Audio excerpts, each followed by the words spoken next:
Hi, this is Shadi. Today we're going back to the 1980s and we're going to be looking at some classic Jiu Jitsu footage. Now, today a lot of people have many complaints regarding Jiu Jitsu, and particularly the gi.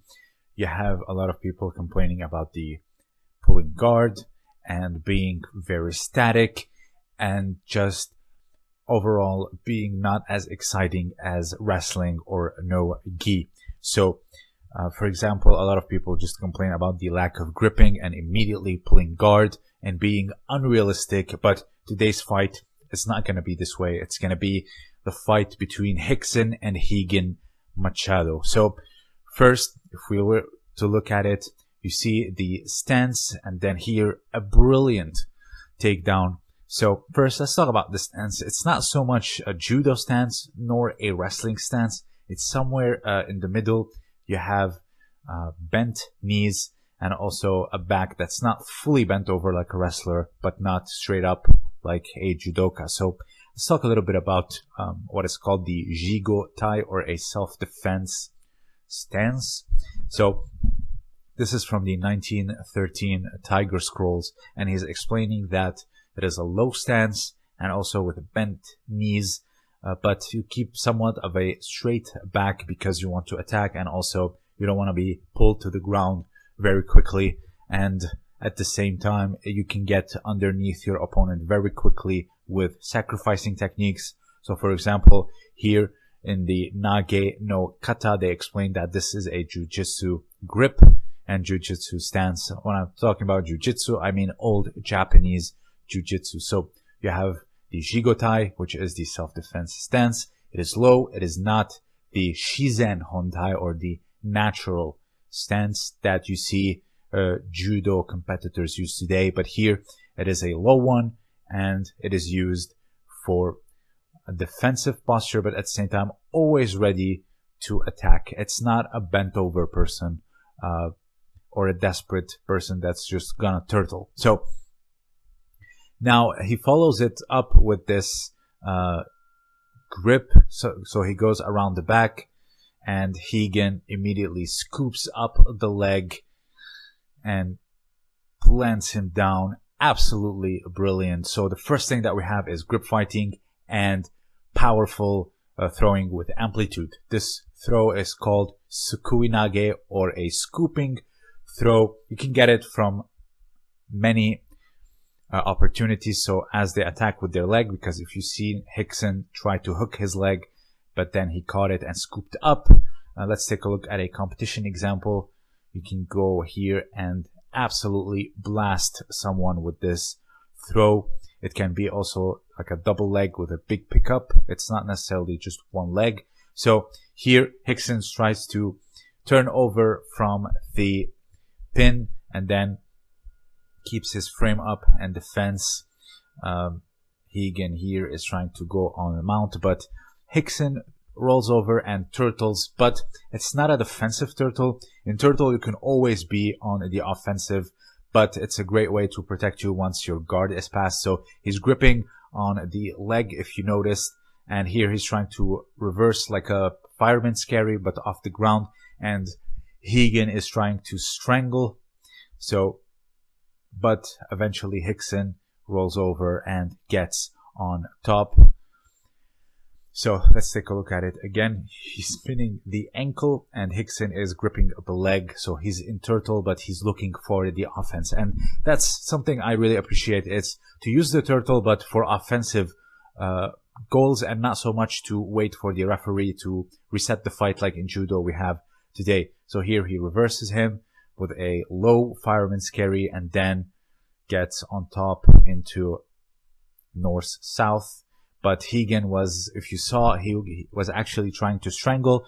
Very similar here, but he did not have the strangle on the neck fully tight, and also gripping the pants and trying to roll to the side, but he was unsuccessful. Rickson defended it brilliantly. Let's take a look at another example here, and rolls to the side, gripping the leg. Very similar to what he was trying to do, but again, Rickson was a step ahead. So let's continue. Hickson here is in north-south, or kami shiho gatame in Japanese terminology, and gripping here the pants. Now he turns over, goes a bit to the side, and now goes for a classical guard pass as Higen is trying to recover.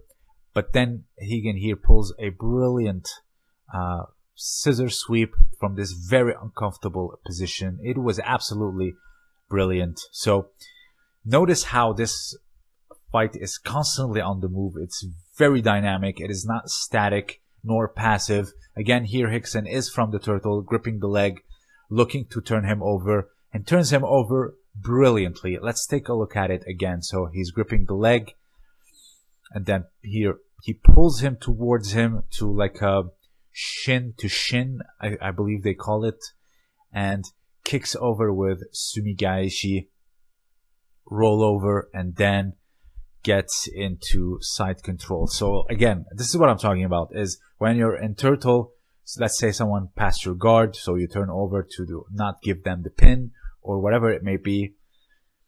Always think of offense. You can grab the leg and reap them like a double leg, like a fireman's carry, or here you can roll over. You can do so much from the turtle position if you know how to use it properly. It's not always to stall and... No Bling você registra os seus produtos uma única vez. E aí nós conectamos eles com todos os marketplaces que você opera. Você pode até mesmo praticar preços e títulos diferentes para cada canal. Com seus produtos no ar, sempre que acontecer uma venda, o Bling vai receber o pedido e atualizar o estoque em todos os canais conectados, de forma totalmente automática, sem você precisar se preocupar com nada. Fácil, né? O Bling é repleto de praticidades que descomplicam a sua rotina. Vem fazer com o Bling você também. Clique no botão e saiba mais. Só R$29 para você ter acesso a centenas de treinamentos completados para turbinar teu currículo. É isso que você recebe assinando a Cyberclass agora mesmo. E ainda tendo 7 dias de garantia.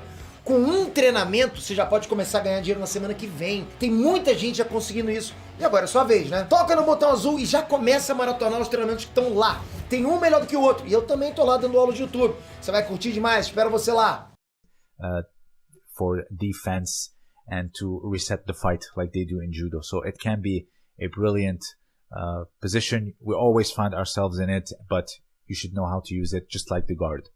So here Hickson, what he's trying to do is put one of his knees on the hip so he can go into a mount position. It's not so much like what they do today, which is go with knee on belly and then mount from side control, but it's a classical transition. And let's take a look at it here from old Kodokan footage. So this is where he was. So he was on the side. He puts his knee close to the hip, but the other leg, he uses it to cross over. So he pins the hips with one of his knees so he can open up his hips and go into a mounting position. So again, classical elements of judo. It's very dynamic. There's no stalling, and the fight is constantly on the move. There is good stand-up at the same time. There's scramble on the ground, and it is great. Now, this is something that I really like. Now here you see a classical Gracie guard pass with over-under, and then going to the side, overwhelming, stacking them. So it's here you see you lift up the legs and the hips, and then you really transfer your weight down and around in order to get across, collapsing the legs, their last line of defense, and then passing eventually the guard. So again, classical elements of judo. Here you see Oda performing the same pass underneath the leg while the other one is blocking to prevent the triangle choke, and then collapses to the side and gets into a dominant position. And finally, it was Hickson who was the victor. And again, this is a classic fight. I love it. It's dynamic. There is takedowns. There's grip fighting. There's no passive positions on the ground like De La Riva versus Hoyler.